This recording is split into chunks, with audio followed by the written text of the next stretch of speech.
بسم الله الرحمن الرحيم الحمد لله وكفى وسلام على عباده الذين اصطفى أما بعد فأعوذ بالله من الشيطان الرجيم بسم الله الرحمن الرحيم ومن أعرض عن ذكري فإن له معيشة ضنكا ونحشره يوم القيامة أعمى قال رب لم حشرتني أعمى وقد كنت بصيرا وقال سيدنا رسول الله صلى الله عليه وسلم كن عالما أو متعلما أو سامعا أو محبا ولا تكن من الخامسة فتهلك أو كما قال النبي صلی اللہ علیہ وسلم۔ معزز مکرم مسلمین حضرات، آپ حضرات نے گزشتہ جو مجلسوں کے اندر تخلیق انسان کے متعلق گفتگو سنی، دیکھیے جب انسان اس دنیا کے اندر آ گیا اب اس کو کیا کرنا چاہیے، اسی کے تعلق سے میں نے قرآن کریم کی آیت کریمہ آپ حضرات کے سامنے پڑھی ہے۔ آیت کریمہ کا ترجمہ کر کے بات کو آگے بڑھا رہا ہوں۔ قرآن کریم کی اس آیت کا ترجمہ یہ ہے، جس شخص نے میرے ذکر سے آغاز کیا فَإِنَّ لَهُ مَعِيشَةً ضَنكًا، تو رب کائنات یہ اعلان کرتا ہے، یہ پیغام دیتا ہے، تو ہم اس کی زندگی کو تنگ کر دیں گے۔ وَنَحْشُرُهُ يَوْمَ الْقِيَامَةِ أَعْمَى، اور جب میدان محشر کے اندر قیامت کے روز وہ اٹھایا جائے گا، جب حساب و کتاب جزا و عقاب ہو رہا ہوگا، تو رب کائنات اس کے مطابق پیغام یہ دیتا ہے، اس وقت کی حالت کو یوں بیان کرتا ہے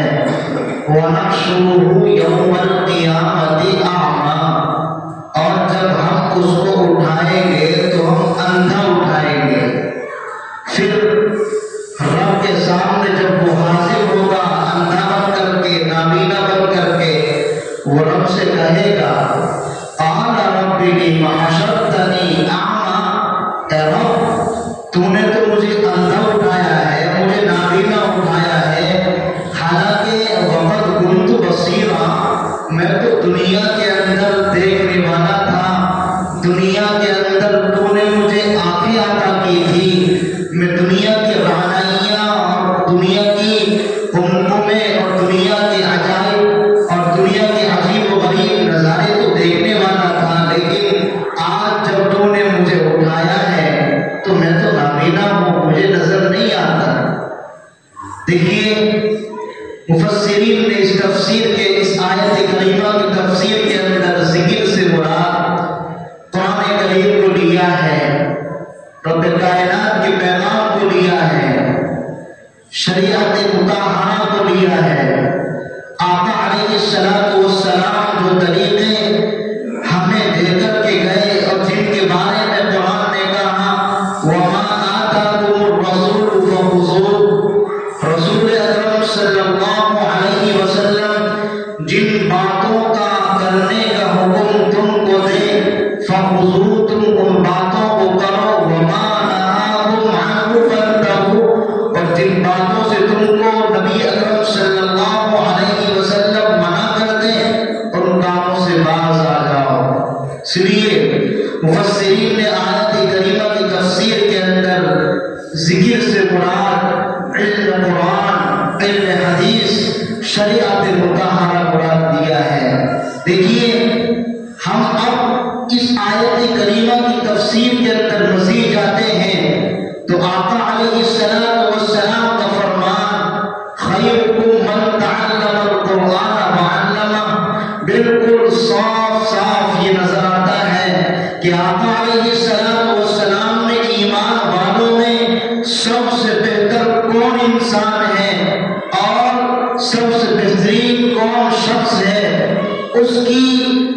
پہچان کرائی، ان کی معرفت کرائی، ان کو بتایا کہ دنیا کے اندر مال کے اعتبار سے جو مالدار ہو اور ثروت والا ہو، بلڈنگ والا ہو، گاڑیوں والا ہو، وہ بہتر نہیں ہے، بلکہ آقا نے فرمایا خیرکم من تعلم القرآن وعلمہ،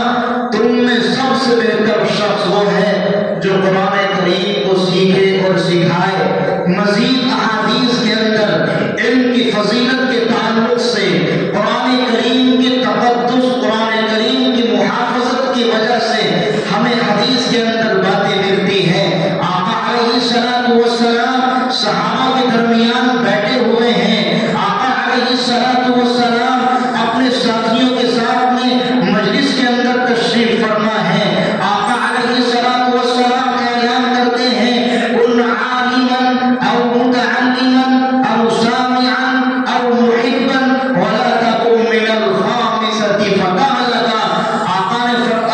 نے اعلان کیا اور پیغام دیا صحابہ کے درمیان کہ دیکھو صحابہ کی جماعت، میں تم کو 4 باتوں کا حکم دیتا ہوں اور 4 کے علاوہ ہر چیز سے تم کو منع کرتا ہوں۔ 4 باتوں میں سے کسی ایک بات کو اختیار کر لینا، 2 بات کو اختیار کر لینا، چاہے 4 بار چاروں چیز کو اختیار کر لینا، لیکن اگر تم 4 چیزوں سے تم نے تجاوز کیا، 4 چیزوں سے تم آگے بڑھ گئے، علم قرآن کی روشنی میں آپ کو بتا رہا ہوں، اگر تم 4 باتوں سے تم نے گریز کیا، 4 باتیں چھوڑ کر کے 5ویں بات کے اندر داخل ہو گئے، تو تمہاری حالت فتح لگا، تم ہلاک ہو جاؤ گے۔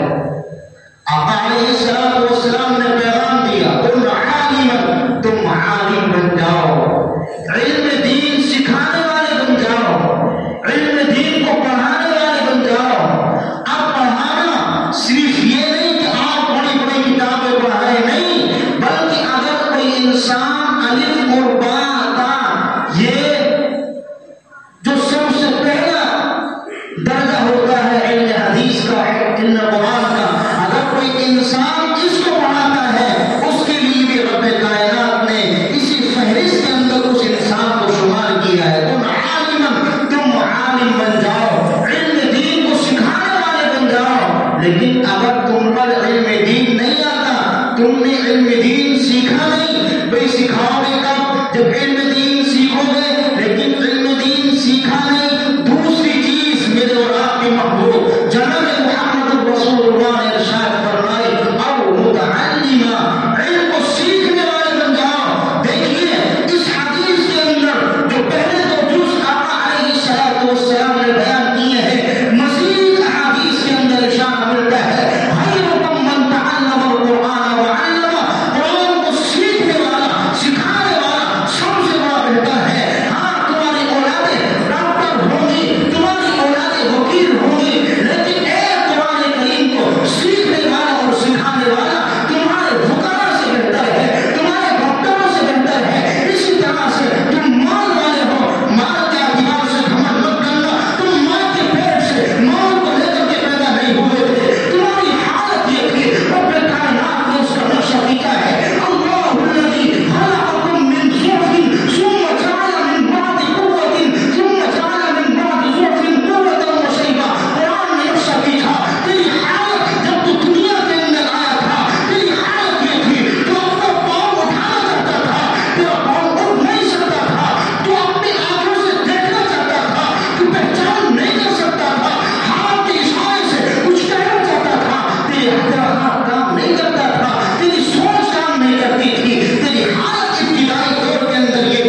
دولت کو لے کر کے اور گاڑیوں کو لے کر کے بلڈنگوں کو بلند بالا بلڈنگوں کو لے کر کے فخر نہیں کرنا چاہیے. قرآن نے صاف صاف کہا تو ابتدائی دور کے اندر آیا، آج مجھے اللہ نے قوت سے نوازا، پھر آخر وقت میں وہی دور پھر اوپر آ جائے گا.